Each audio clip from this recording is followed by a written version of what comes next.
વડોદરા મહાનગરપાલિકાની સામાન્ય સભામાં મુજમહુડા ખાતે સ્થિત છત્રપતિ શિવાજી મહારાજની પ્રતિમાને અશ્વ સાથે મૂકવાની રજૂઆત ભારતીય જનતા પાર્ટીના વોર્ડ નંબર 12ના કાઉન્સિલર મનીષ પગારે કરી હતી। આજે વડોદરા મહાનગરપાલિકાની વડી કચેરી ખંડેરાવ માર્કેટ ખાતે પાલિકાની સામાન્ય સભા યોજાઈ હતી। આ સામાન્ય સભામાં વડોદરા શહેરના મુજમહુડા ખાતે સ્થિત છત્રપતિ શિવાજી મહારાજની પ્રતિમાને અશ્વ સાથે મૂકવામાં આવે તે બાબતની રજૂઆત ભારતીય જનતા પાર્ટીના વોર્ડ નંબર 12ના કાઉન્સિલર મનીષ પગાર દ્વારા કરવામાં આવી છે। આ સાથે 2 વર્ષ વીતી ગયા બાદ પણ તેમની રજૂઆતને ધ્યાનમાં ન લેવાતા દુઃખ પણ તેઓ દ્વારા વ્યક્ત કરવામાં આવ્યું હતું।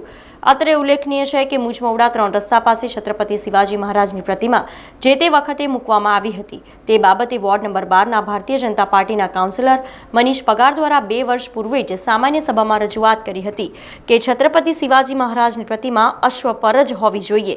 આ પ્રતિમા જે મૂકવામાં આવી છે તેની સામે અમારો કોઈ વાંધો નથી, પરંતુ શિવાજીની પ્રતિમા અશ્વ સાથે હોવી જોઈએ તેવું તેમણે જણાવ્યું હતું। પરંતુ 2 વર્ષ વીતી ગયા છતાં આ મુદ્દે તેમને કોઈ સંતોષકારક જવાબ મળ્યો નથી, જે બાબતે તેમણે દુઃખ વ્યક્ત કર્યું હતું। 2022માં શ્રી છત્રપતિ શિવાજી મહારાજની જન્મ જયંતિના દિવસે મેં આ સભામાં મારા મત વિસ્તારમાં મુજમહુડા ખાતે શ્રી છત્રપતિ શિવાજી મહારાજની પ્રતિમા છે જે અશ્વારૂઢ નથી, એટલે કે ઘોડા પર નથી, એક આમ ઊભા શિવાજી મહારાજની પ્રતિમા છે। જે તે સમયે જે પણ લોકોએ મૂકી આજે એમનું પણ અભિનંદન કરું છું। પણ એ વખતે મેં એવી અહીંયા માંગણી કરી હતી કે ભાઈ આ પ્રતિમા જે છે એની જગ્યાએ અમે અશ્વારૂઢ પ્રતિમા મૂકીએ છીએ। એ પણ અમારી સંસ્થા મૂકશે। અમારી સાથે અનેકવિધ મહારાષ્ટ્રીયન સમાજની સંસ્થાઓ હતી, અનેકવિધ હિન્દુ સંસ્થાઓ હતી, જે હિન્દુત્વને માનનારી દરેક સંસ્થાએ જે તે સમગ્ર બધા જોડે વિચાર વિમર્શ કરીને મેં આ વિષય મૂક્યો ત્યારે બધાએ મને સાથ સહકાર આપ્યો હતો અને એ વિષયને લઈને મેં સભામાં રજૂઆત કરી હતી। સભામાં મને મૌખિક પરવાનગી આપવામાં આવી હતી। એના પછી ઘણા મેં ફોલોઅપ કરેલા કે ભાઈ આટલું મોટું કાર્ય કરવા જતા હોય, આટલો મોટો ખર્ચો કરવા આપણે જતા હોય તો એટલીસ્ટ મને એક કાગળિયું એવું આપો કે હા ભાઈ અમે તમારી આ સંસ્થાઓ છે એમને અમે આ પરવાનગી કે આ મંજૂરી આપીએ છીએ। પણ 2022થી લઈને આજ દિવસ સુધી એવી કોઈ પરવાનગી અમને આપવામાં આવી નથી। જ્યારે આજે સભામાં વિષય આવ્યો કે બાજવા અને છાણી ક્રોસિંગ પર ફક્ત ને ફક્ત એક અશ્વની પ્રતિમા મૂકી દીધી છે, મારે એનો કોઈ વિરોધ નથી, પણ ફક્ત અશ્વની પ્રતિમા માટે તમે પરવાનગી આપો। અને એક શ્રી છત્રપતિ શિવાજી મહારાજ કે જે હિન્દુત્વનું એક પ્રતીક છે, વિશ્વના શ્રેષ્ઠ યોદ્ધામાંથી એક શ્રેષ્ઠ યોદ્ધા છે, જેમનો ઇતિહાસ આ દેશ માટે અને પૂરી દુનિયા માટે ગર્વનો ઇતિહાસ છે।